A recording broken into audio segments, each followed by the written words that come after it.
If you thought the NDAA was bad, National Defense Authorization Act of last week was bad, if you thought that that was hardcore, the secret arrest of Americans, the end of posse comitatus, military on the streets, the whole world a battlefield, if you thought all the announcements that they want to take your pension funds and put them into government control was bad, if you thought any of this MF Global stuff was bad, this new piece of intel that came in today that we researched all day and then put an article out just an hour or so ago on or less, if you think that all of that was crazy, this little piece was a crystallizer, was a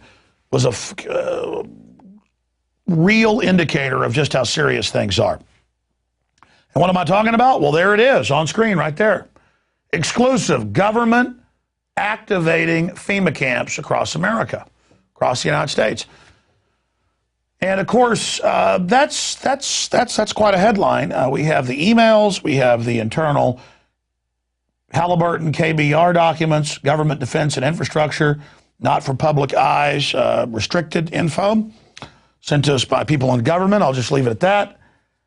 And it's got the 5 regions for the FEMA camps, and it talks about barricades and barbed wire and armed guards. And it says that they've built the camps and that now they need to get ready to staff them, and that they need to be ready within a 72-hour period for the guards and the people in the canteen with the food and the launderers and just the whole 9 yards.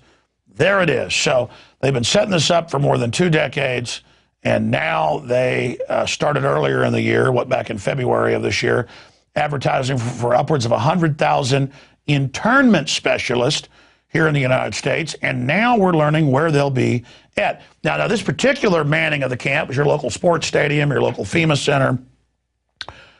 These are 300-person camps to 1,000-person camps where they then interrogate you and go over things, and then you're sent off to the 1 million-man camps that we're going to be breaking down. But I tell you what, I did a whole report on this. Oh, thank you, Marcos. Appreciate that water. I've done a whole report on this that's coming up. But I suggest that you do what anybody with common sense, and of course our listeners, I think I have a little extra common sense, I would call your friends and family right now.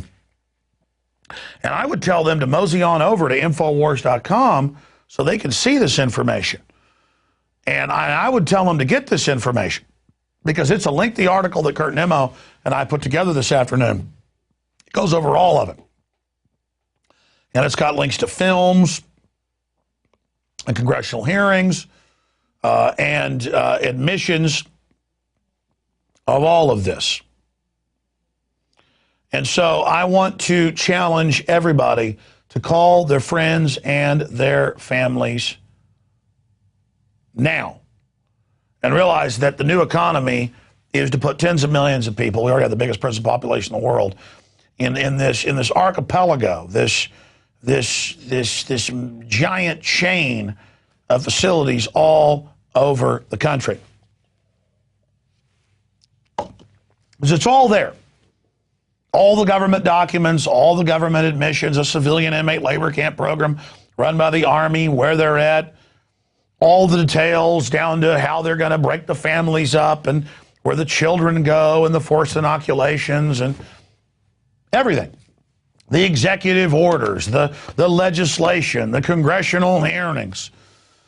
But I tell you, Glenn Beck used to giggle and laugh a couple years ago. He really enjoyed that. Where for over a month he built it up that I think FEMA camps are real. We've done an investigation and we're going to expose it on this date.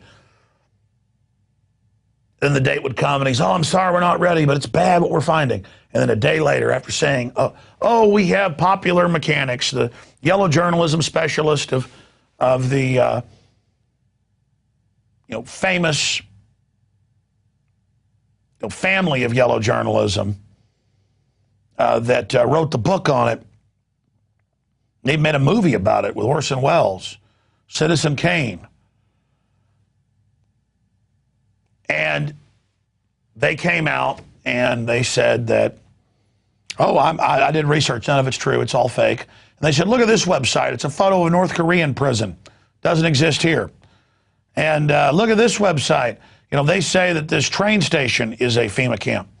And I had even predicted a few days before that they would go with that straw man attack because I'd sent them all the information. I could see what they were doing. And this is the military-industrial complex absorbing America and basically declaring a police state and reinstituting a form of slavery. They ship drugs in, they make laws where if you use the product that they ship in, you go to prison. And you work for 25 cents an hour, and the good old boys get on talk radio and say, good, make prisoners work. But did you ever think it's taxpayer paid for, the profits are privatized off of slave labor, you got 4 million plus people working in slave labor, and they work for below, on average, 25 cents an hour? What's that going to do to your wages? You think China's driving down your wages? You think Mexico? You think India? You think Paraguay is driving down your wages? At least there, it's pretty much a prison, but the families are getting something. This is people in prisons that are taxpayer paid for, and then the profit is off of somebody working for 25 cents an hour or less. Telemarketing, furniture, license plates, refurbishing computers. And by the way, the Japanese-American main group has come out and said they're worried about the NDAA and secret arrest of Americans and all the rest of this. I mean, it just boggles the mind that all of this is happening. And then on the heels of the NDAA, they've built the camps, they've admitted the camps are going in, and now they want the personnel to man them. And they say you've got to be signed up starting next year in February, and you've got to be ready from them on out. You're given a basic contract to be standing by to man the camps. So they're paying groups now to man the camps. I mean, let me think. They've been building the camps for decades. They've been keeping them quiet, but they're on old military bases and private facilities. That's admitted now in the Emergency Centers Establishment Act. It documents that our analysis was spot on. It's exactly what we had seen them building and constructing, but we were only piecing it together and reverse engineering, and it confirmed it all and more. In fact, it stunned me how accurate we were with the pieces we had. But now all the pieces are in the jigsaw puzzle. And so these things are in place. They build a bunch of them, small ones, medium ones, huge 1 million person camps. I mean, that's a big city. That's a camp the size of Austin, Texas. I mean, my God. And it talks about the civilian inmate labor camp. It says you're going to work in these. And I've heard Michael Savage years ago say, we're going to make these people that are in the camps work. We're not going to pay for you. No, I know you're going to work for nothing and then displace everybody else's jobs. I mean, I guess the slave camps that Walmart and others have bought their goods from in China, they're just going to move them here now. And of course, who cares if the Constitution says all this is wrong? They have basically thrown that down the toilet. Makes the crimes of Nixon look like something a choir boy would do. So Rex 84 is in place. All of this has happened. All of this has been done. And I am live here at 7:32 Central, 8:32 Eastern, reporting to you live right now, asking you to call your friends and family and to have them go to Infowars.com. Project overview and anticipated project requirements, lining the people up to now man the camps, right as the world economy collapses by design, right as the New World Order banking system is announced, right as the sovereignty is butchered, right as they get rid of posse comitatus, right as they tell you they're going to arrest you, right as it comes out that they're calling mainline protesters terrorists and telling cops this, right as this treason is trotted out in everybody's face, exclusive government activating FEMA camps across America. It's one thing to build them. I saw a couple years ago where they were taking and refurbishing the old Japanese camps for use. That was in Associated Press. I mean, this is so chilling. And then you see people like Colbert making fun of this, and you know, that's coming up later in the show we taped. It's just so sad this has to happen. I mean, this is not going to be good for 99.9% of us. This is not good for our society. The globalists have a philosophy of eugenics and post-industrial world and shutdown of the economy. And you look at what happened to the Japanese, where they took, many of them owned companies and shipping companies and fishing companies and big farms, very hardworking people in the free market system.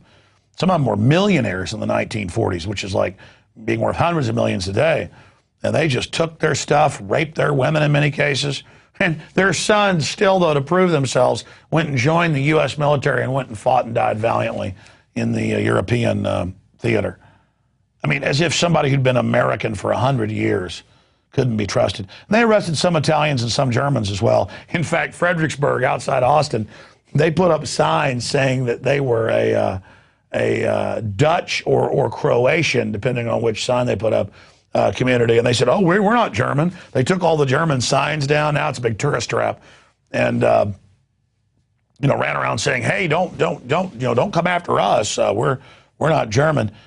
I mean, this is ridiculous. I mean, if we had a war with England, when we start arresting anybody who had an English name, oh, my name's Jones, or let's say we had a war with Mexico, which could happen. Mexico is just totally collapsed, out of control. Would we arrest everybody with the name Gonzalez or Hernandez? I mean, this is what we're talking about.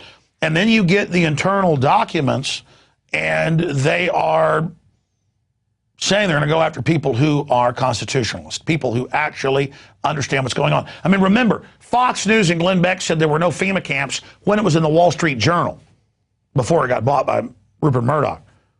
I mean, this is the type of stuff that we're facing.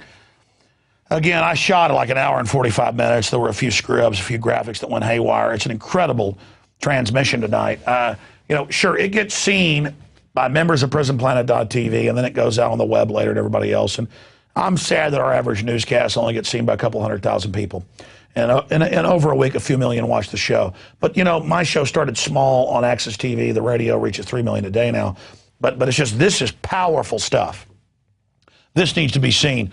But the number one thing, I mean, I'm exhausted, but I can't wait to get on the radio tomorrow and cover this article, because the greatest thing of my 17 years of busting my hind end for a great cause of liberty, it's been an honor, not a hindrance, is that now we've built enough of a platform that when we hit it hard, and when you hit it hard, and when we get the information out on Twitter, Facebook, and the globalist weapon systems using it against them, and on your email and on other talk radio shows, that we're able now every week, at least, used to be every few months, now it's every week, every day, to punch through the Berlin Wall of disinformation and to force a debate and a discussion about what's really happening. And we are getting numbers from police that call us and send us information that now 40, 50, 60% of their departments are waking up. Because I and Ron Paul and others were willing to go out and talk about FEMA camps and military on the streets and stuff that sounded crazy, now as it's happening, people are like, whoa, you're not a tinfoil hat wearer, you are Nostradamus. This is coming true. In fact, I had an Army officer call me last week, and he said, I was known as, his name is Bruce, you know, I was known as a tinfoil Bruce. Now I'm known as Bruce Adamus. And that's the same experience, because who cares if idiots laugh at you who are uninformed? I mean, that's like coming in and your 2-year-old's pouring the cereal on their head, and you tell them, don't do that, it makes a mess. The 2-year-old laughs at you. You don't get mad at the 2-year-old pouring cereal on their head. You realize it's a 2-year-old. And so you're like, governments using the military, bad. Mega banks creating false currency and signing you onto the debt, bad. And the public's like, no, like a child at you. Feel sorry for them. Plant the seed dozens of times with them laughing. This is how we're going to beat the globalist. I mean, it's not even a debate. Who cares if some poor person who's ignorant laughs at you? It'd be like if you pulled up to some, you know, autistic person's house and you said your house is on fire and they went, ooh, and ran past you. So what? You call the fire department. You saved them. They don't know. Don't take it personal when people that never read a history book, never studied geopolitical issues, laugh at you. It's our job to warn them and move on.